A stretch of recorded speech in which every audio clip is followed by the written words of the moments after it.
I told you at the beginning of the show, it's looking like an amazing day, a good day for teams on the road. Everton have also scored. They are a goal up at Newcastle United. So it's a case of Arsenal down at home 0-1 to Swansea, United down 0-1 to City, and then Newcastle down 0-1 to Everton. Away teams really finding their range Tuesday in the English Premier League. Let's come now to our own issue. Stephen Keshi today was an elaborate media event. One of the sponsors, the official candy of the Super Eagles, brought Super Eagles coach Stephen Keshi to talk to the media and explain a few things around preparations for the 2014 World Cup in Brazil. And it was a massive, massive event. Keshi answered every question, good, bad, ugly. Tunde, you were there. Oh, yeah. Tell us a little bit about what happened. Oh, it was fascinating. One of the official sponsors of the Super Eagles, they've been bankrolling, putting up this event for the past 5 years. This is the 5th edition of the Editors Roundtable with the coach of the senior national team. Shegun Egwami was there as well. Austin Egwavon, former Super Eagles coach, was there as well. Henry Nwosu, former Super Eagles captain, were there as well. Editors from every single form of media that you can find, print, electronic, online, within and outside Nigeria, and even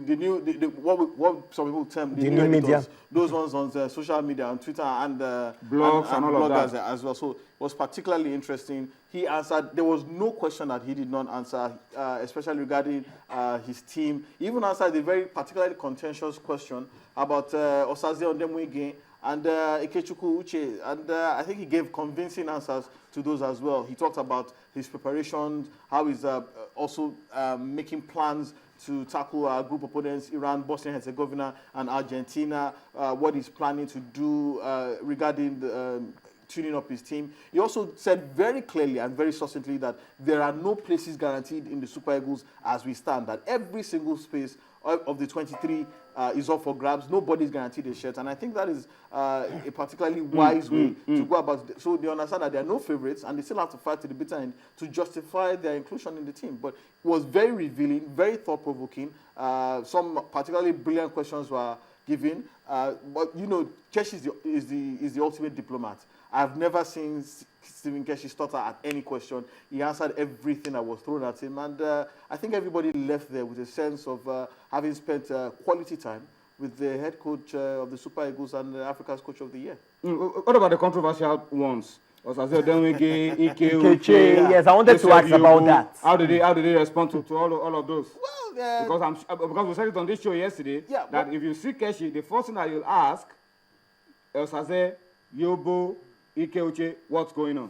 Well, Keshi, he was tempted to really open up on the Ikechukwu Uche issue, but I think he diplomatically maintained his stance about how... stories about how they still have a chance? They still have a chance. As any other Nigerian player to make the World Cup squad. You know, and how Osaze has apologized, not only to him, but to the entire team as well. But he was very open about that. They still have a chance, but those who can read between the lines will tell you, I think the chance is not so much of a chance. The door is short on those particular players. And I think he mentioned something about the fact that Ike Uche is a fantastic player, but probably not a team player. I think I read about that. Yeah, he did say that. He did say that about how, you know, some players, he hinted at it. He didn't exactly elaborate, but he said some players, they have a disruptive influence on the team. And what he's saying is the team is superior to any individual. And that is when you come into a team, you have to play with the team, be a team player. And I think that is one of the major strengths of the Super Eagles as they stand today. They don't have any outstanding individuals, any stars. The team itself is the star. The team itself shoulders the responsibility of all the individuals. No single individual is greater than the entire sum of players. And I think that is what has made him successful so far. Talking about friendly games, what we are seeing on the screen was the last friendly game that this team played in the United States of America. Keshi also confirmed that there are friendly games lined up for the team. Oh, yeah. They'll be playing Scotland. They'll be playing the last friendly against the United States on the 7th of June. And then on the 8th of June, they are off to Brazil for the World Cup, getting ready for our first game on the 12th. Yeah, and he also mentioned that these are particularly good tests for his team, that he expects that they will be particularly crucial in fine-tuning the kind of tactics that he intends to deploy in South America. So he's also looking forward to those friendly games as well. But one thing about Keshi is that you cannot fault his confidence, his immense self-belief in himself, his players, and his backroom staff. You also mentioned that discipline in this current team has been second to none ever since he has been in the national team, and that is what has made them particularly successful this far. Yes, there have been a few incidents in the past, the fiasco in Namibia, a few other issues as well, but he's confident that, come kickoff in South America, that his team is ready to deliver.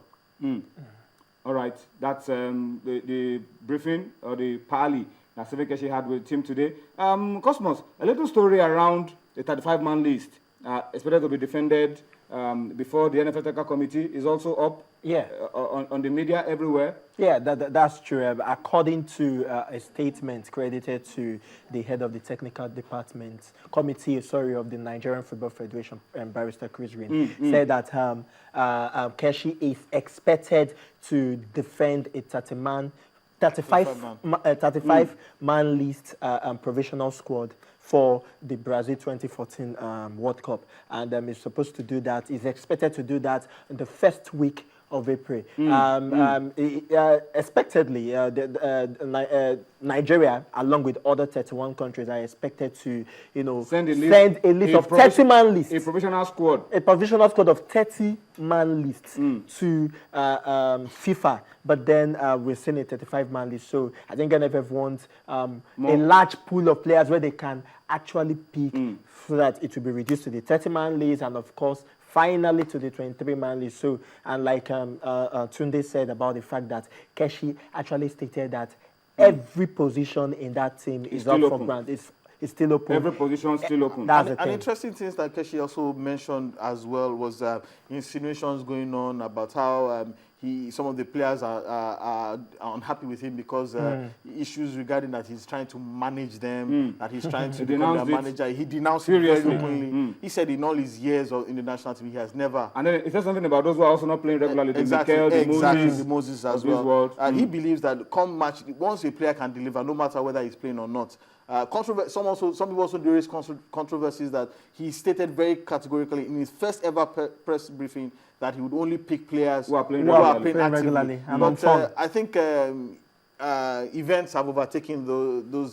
Since he has built a team, and he knows exactly what those players can bring to the team. We've seen countries take on players who are unattached. All right, let me read a few comments on Twitter very quickly before we go on to talk about the Globe Premier League scheduled game to be played tomorrow. Basanya Kabiru Tunde is an Arsenal fan, and he says, "Look, I left the Arsenal game after Bonny's goal. I think it was Bonny that scored for Swansea to watch Channel Sports to know more of our league and other sports." So that's what Kabiru Tunde Basanya is saying. Uzo Anuguan says, what did Keshi say about Joel Obi, Omarson Aluko, who are playing regularly? I'm not sure anybody asked any question about it. He said something about players of Nigerian descent. Yeah, exactly. Players but I don't think there was anything about Joel Obi and Omarson Aluko. My impression of Omarson Aluko is that he has been unfairly treated. I think he has done very, very well. And he deserves a look-in. He deserves a look-in. But you can, a coach, the buck starts and stops on his table. There are certain qualities that you always look for in certain players.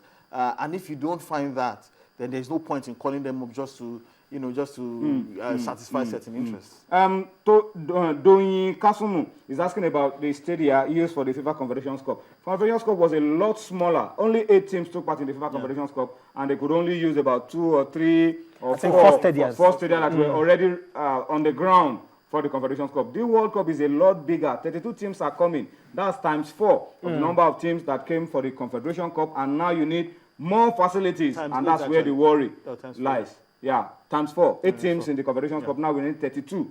So you need more facilities, more travel plans, more logistics, and all of that. And that is where the worry lies for Brazil. Olalekan Lawal is asking us, what is our take on the possible exclusion of Odemwingie and Kalu Uche? Is it Ike Uche that he wants to talk about? By Keshi. He says he respects Keshi's opinion anyway. I think it's Keshi's choice. It's Keshi's choice. It's Keshi's call, really. Whether those guys come in or not, Keshi, carries the responsibility. He's paid so well to do the job. And I he think has he has already earned the paid right- his views. He has Yeah. earned the right to make that kind of call. He has earned the right, yeah. All right, so that we'll pause on that for a while. We'll come back to Twitter later on and reflect on other issues as we go along. But let's go come home and talk about football, domestic football in the Globe Premier League, and tell you that tomorrow there's a rescheduled game. Initially, we're supposed to have like 3 or 4 rescheduled games for Wednesday. That's tomorrow. But the league management company have come out to tell us that, look, all those other games have been put on hold because those teams are preparing to travel for continental games. Warri Wolves are traveling to Tunisia. Bayelsa are getting ready for the return leg against Al Mine, and so they've been excluded from the rescheduled games scheduled for tomorrow. But El Kanemi and Abia will remember the game that couldn't hold in Maiduguri for security reasons. It will be taking place tomorrow. Where? Kano, Okay. Sambo Gari Stadium in Kano. El Kanemi against Abia Warriors. So we'll keep our eyes on that tomorrow. We should be able to give you all that happened in that game and update you around the Glow Premier League. Okay? Oladapo Sunday. It says, I somehow am not happy Mikel Moses are not playing regularly, but love it that way for them to be injury-free, unlike how we missed out on Mikel in 2010. What he's saying It works, is that it since they are works not, both ways, actually. he says since they are not playing, they won't get injured. It doesn't You really can work get that injured way. in training. You can get injured in training. You can get injured in your house. In fact, not playing actively gives you a lot more higher risk of getting injured. I mean, That's not true. training. Yeah. That's Yeah. true. Because Players get injured in their That's bathroom. true. a little stress and the muscles are aching. That's true. Yeah, so let them play. We will give them the rest that they deserve when they come to camp, put them in proper shape, and go to the workout. But I think every player wants to play. Yeah. So they should play and do the job, and then come to the camp for the Super Eagles ahead of the World Cup and be ready to fire on all cylinders. It's time for us to go on a break. This time we'll be switching from football to athletics. Bambo Akane will be joining me. But during the break, we are bringing you this interesting interview with Francis Obikwelu. Remember him? Nigerian youngster, took the world by storm, and later on ran for Portugal, and we lost him. All right, but sit back.